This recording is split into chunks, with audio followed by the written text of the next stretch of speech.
குறைந்த விலை நிறைந்த தரம் தங்கள் தேவைகள் அனைத்தும் ஒரே இடத்தில் ஜெயச்சந்திரன்.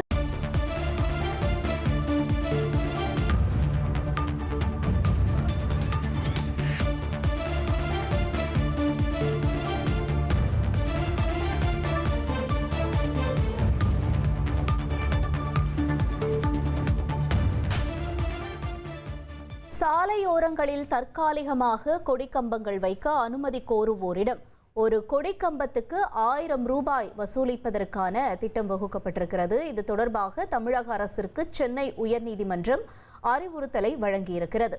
கொடிக்கம்பங்கள் அமைப்பது தொடர்பாக வழிகாட்டு விதிமுறைகள் பின்பற்றப்பட்டு வருகிறது என்று தமிழக அரசு தரப்பில் தெரிவிக்கப்பட்டிருந்த நிலையில் அனுமதியின்றி கொடிக்கம்பங்கள் வைப்போருக்கு எதிராக எந்த நடவடிக்கையும் எடுக்கப்படவில்லை என்று உயர்நீதிமன்றம் பதிலளித்திருக்கிறது.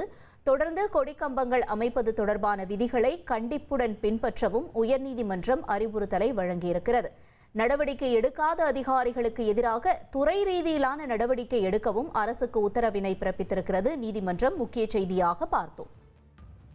குறைந்த விலை நிறைந்த தரம் தங்கள் தேவைகள் அனைத்தும் ஒரே இடத்தில் ஜெயச்சந்திரன்.